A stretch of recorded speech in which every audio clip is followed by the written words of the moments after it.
SASDOவின் பிரதான செய்திகள். தலைப்புச் செய்திகள். கோட்டாபயவிற்கு உயர் நீதிமன்றம் பிறப்பித்துள்ள உத்தரவு.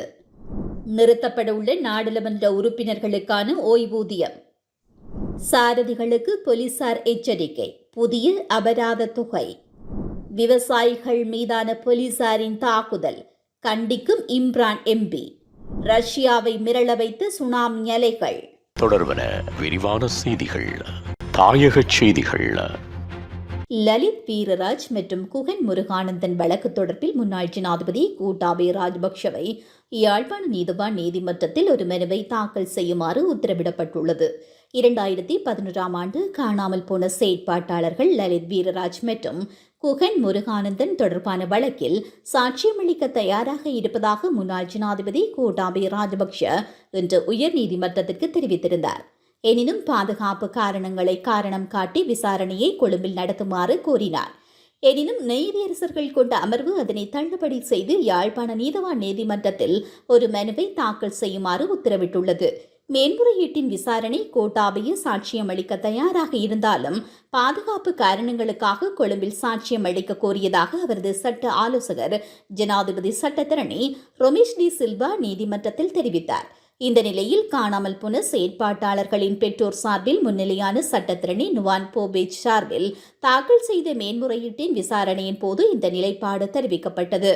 இந்த நிலையில் ஹேபியஸ் கார்பஸ் வழக்கில் சாட்சியாக முன்னிலையாகுமாறு யாழ்ப்பாண நீதவான் நீதிமன்றம் கோட்டாபயவிற்கு 2019ஆம் ஆண்டு பிறப்பித்த மனுவை ரத்து செய்த மேன்முறையீட்டு நீதிமன்றத்தின் முந்தைய தீர்ப்புக்கு மனுதாரர்கள் எதிர்ப்பை வெளிப்படுத்தியுள்ளனர். இதன்படி 3 நீதியரசர்கள் கொண்ட உயர்நீதிமன்ற அமர்வு ராஜபக்ஷவின் தற்போதைய நிலைப்பாட்டின் அடிப்படையில் பொருத்தமான வழிமுறைகளை கோரி 4 வாரங்களுக்குள் யாழ்ப்பாண நீதவான் நீதிமன்றத்தில் ஒரு மனுவை தாக்கல் செய்யுமாறு உத்தரவிட்டுள்ளது. இந்த ஏற்பாட்டிற்கு இரு தரப்பினரும் ஒப்புக்கொண்டதால் உயர்நீதிமன்றம் தற்போதைய மேல்முறையீட்டை தள்ளுபடி செய்தது. மனிதுரிமை செயற்பாட்டாளர்கள் லலித் வீரராஜ் மற்றும் குகன் முருகானந்தன் ஆகியோரின் காணாமற் போன வழக்கில் சாட்சியம் அளிக்க தயார் என முன்னாள் ஜனாதிபதி கோட்டாபய ராஜபக்ஷ தெரிவித்துள்ளார். இந்த விவகாரம் தொடர்பில் செய்யப்பட்ட ஹேபியஸ் கார்பஸ் வழக்கில் சாட்சியம் வழங்க தயாராக உள்ளதாக கோட்டாபயவின் சட்டத்தரணிகள் உயர்நீதிமன்றத்தில் அறிவித்தனர். கோட்டாபய ராஜபக்ஷ சார்பில் சட்டப்பூர்வமாக முன்னிலையான ஜனாதிபதி சட்டத்தரணி ரொமேஷ் டி சில்வா இந்த தகவலை நீதிமன்றத்தில் தெரிவித்தார். பாதுகாப்பு காரணங்களால் யாழ்ப்பாணத்தில் சாட்சியம் அளிக்க முடியாது என்றும், ஆனால் கொழும்பில் உள்ள நீதிமன்றம் ஒன்றில் சாட்சியம் அளிக்க தயார் என கோட்டாபய கூறியதாக அறிவிக்கப்பட்டுள்ளது. இதையடுத்து யசந்த கொடாகுட குமுதினி விக்ரமசிங்க மற்றும் சிதான் குணரட்ன ஆகிய நீதியரசர்கள் அடங்கிய உயர்நீதிமன்ற குழு சாட்சியம் அளிக்கும் கோரிக்கையை யாழ்ப்பாண நீதிமன்றத்தில் 4 வாரத்தில் சமர்ப்பிக்க வேண்டும் என உத்தரவிட்டது.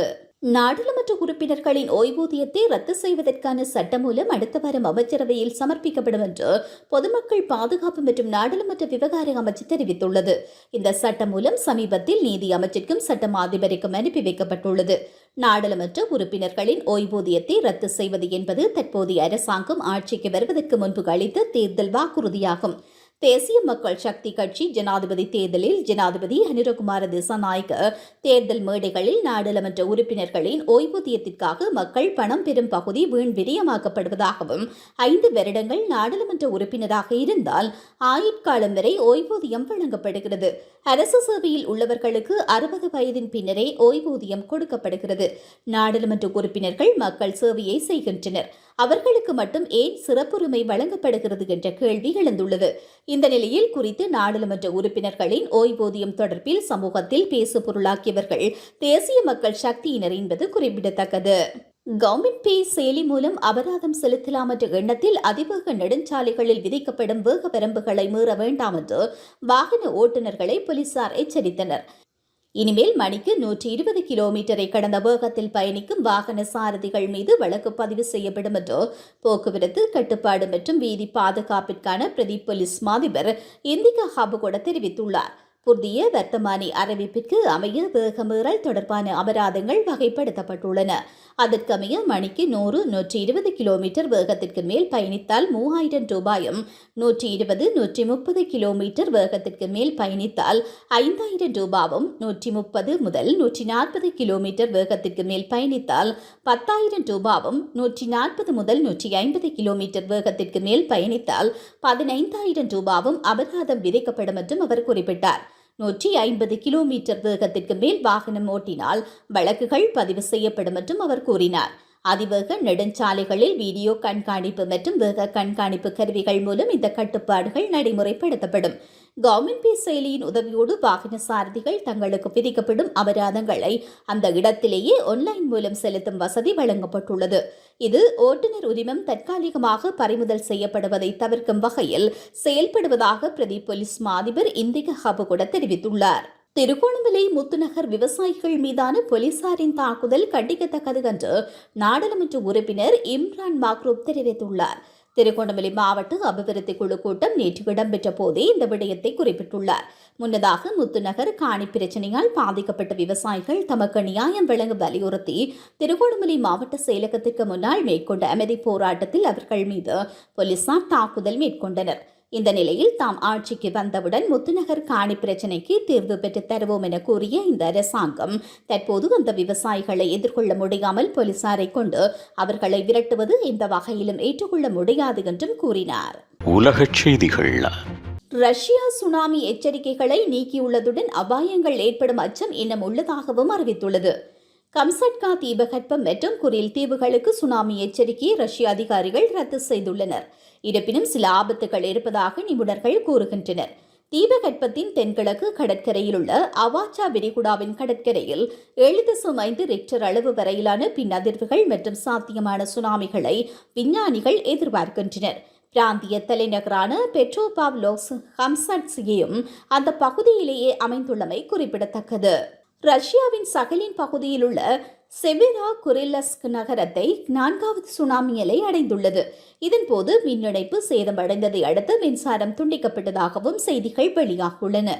இந்த நிலையில் இதற்கு முன்னர் ஏற்பட்ட 3வது அலை மிகவும் கடுமையானதாக இருந்தது என்றும் இது நிறைய சேதத்தை ஏற்படுத்தியது என்றும் அந்நாட்டு செய்திகள் தெரிவிக்கின்றன.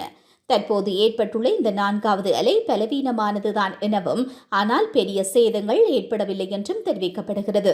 3வது அலை துறைமுக உட்கட்டமைப்பை சேதப்படுத்தியதுடன் முழு சிறிய கடற்படையும் கடலுக்குள் இழுக்கப்பட்டது.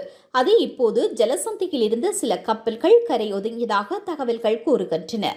இதேவேளை குறித்த பகுதிக்கு சுனாமி எச்சரிக்கை தொடர்வதாகவும் கம்சட்கா அருகே ஏற்பட்ட சக்தி வாய்ந்த நிலநடுக்கத்திற்கு பிறகு செவேரா குரில்ஸ்கில் சுனாமி எச்சரிக்கை அறிவிக்கப்பட்டு சுனாமி அபாய மண்டலத்திலிருந்து அனைவரும் வெளியேற்றப்பட்டதாகவும் முன்னர் தெரிவிக்கப்பட்டது. மேலும் ரஷ்யாவின் குறித்த பிரதேசங்களில் நிலநடுக்கம் மற்றும் சுனாமியின் விளைவுகள் காரணமாக அவசர நிலை பிரகடனப்படுத்தப்பட்டுள்ளது. மீண்டும் தலைப்புச் செய்திகள். கோட்டாபியவிற்கு உயர் நீதிமன்றம் பிறப்பித்துள்ள உத்தரவு. நிறுத்தப்பட உள்ள நாடாளுமன்ற உறுப்பினர்களுக்கான ஓய்வூதியம். சாரதிகளுக்கு போலீசார் எச்சரிக்கை, புதிய அபராத தொகை. விவசாயிகள் மீதான போலீசாரின் தாக்குதல் கண்டிக்கும் இம்ரான் எம்பி. ரஷ்யாவை மிரள வைத்த சுனாமி அலைகள்.